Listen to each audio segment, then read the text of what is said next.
दरअसल पेशवाओं के अत्याचार से महार समुदाय त्रस्त हो गया था और स्वाभिमानी जीवन जीने के लिए युद्ध का रास्ता उसे जचने लगा।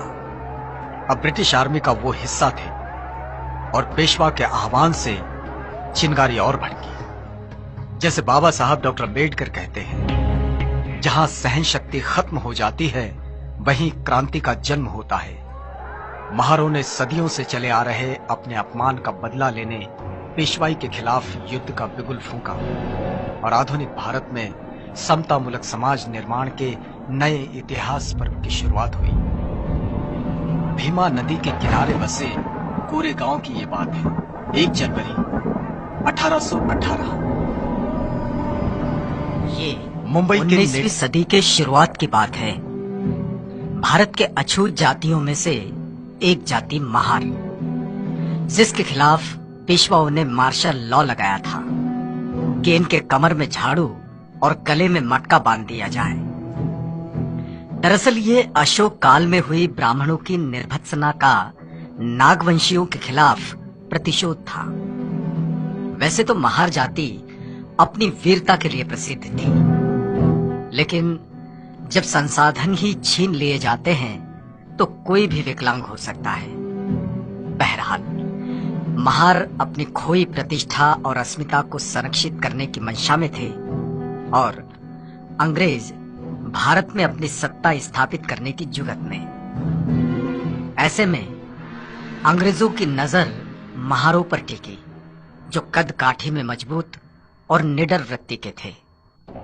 अंग्रेजों ने ब्रिटिश भारत की सेना में महारों के लिए दरवाजे खोल दिए और उन्हें फौजी शिक्षा भी दी। अंग्रेजों को पेशवाओं की सल्तनत खत्म कर वहां ब्रिटिश राज कायम करना था। तैयारी शुरू हुई पेशवाओं पर आक्रमण करने की। महारों के सरदार सेनापति सिद्धनाथ के कानों पर यह खबर पड़ी तो वे स्वयं बाजीराव पेशवा से मिलने गए।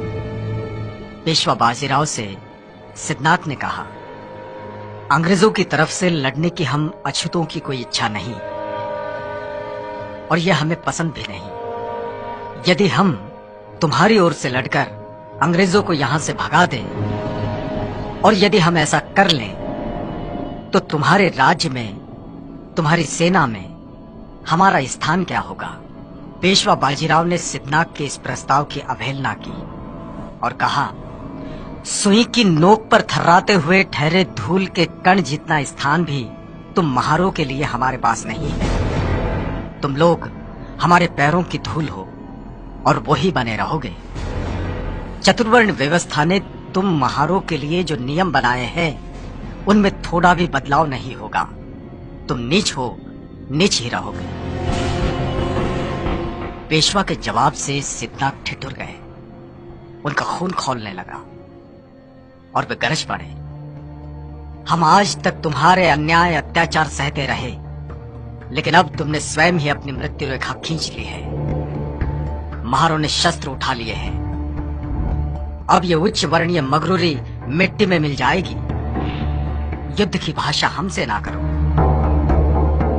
इसी माटी में जन्म हुआ है हमारा और यहीं पले बढ़े हैं हम। इस मिट्टी की लाज अब ना लुटेगी।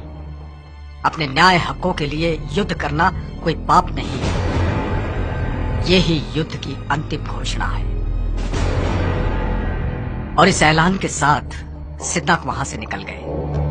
दरअसल पेशवाओं के अत्याचार से महार समुदाय त्रस्त हो गया था और स्वाभिमानी जीवन जीने के लिए युद्ध का रास्ता उसे जचने लगा।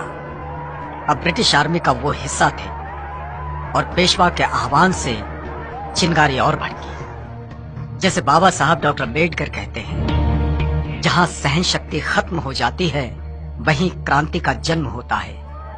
महारों ने सदियों से चले आ रहे अपने अपमान का बदला लेने पेशवाई के खिलाफ युद्ध का बिगुल फूंका और आधुनिक भारत में समतामूलक समाज निर्माण के नए इतिहास पर्व की शुरुआत हुई।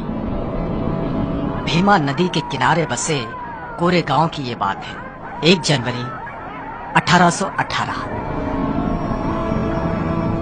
मुंबई के नेटिव इन्फेंट्री के 500 जवान, जो सभी महार जाति से थे, 250 घुड़सवार और 2 तोपें, कैप्टन स्टॉटन का नेतृत्व, और सामने पेशवा के 25,000 से भी ज्यादा पैदल सैनिक और 3,000 घुड़सवार।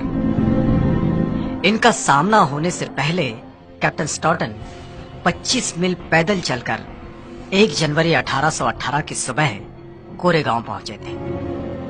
जवान थके हुए थे और युद्ध शुरू हुआ। महार सेना का नेतृत्व रत्नाक, जतनाक और भीकनाक कर रहे थे। एक दिन एक रात ये युद्ध चला और देखते ही देखते पेशवा के 25,000 सैनिकों का धुआं हो गया। 500 महार सैनिकों के सामने पेशवा की विशाल सेना पौनी साबित हुई। इसमें अंग्रेजी सेना के 276 लोग गिरे। लड़ाई के धरातल पर महारों का सामर्थ्य किस स्तर का है, ये बात पूरी दुनिया ने देखी और ये इतिहास इस घटना से गौरवान्वित हुआ। युद्ध में वीर गति को प्राप्त हुए सैनिकों की शौर्य गाथा दुनिया के इतिहास में अमर हुई, जो भीमा कोरेगांव के इस 75 फीट ऊंचे विजय स्तंभ पर दर्ज है। इस क्रांति स्तंभ, विजय स्तंभ को सैल्यूट करने बाबा साहब डॉक्टर अम्बेडकर हर साल 1 जनवरी को यहां जरूर आते थे।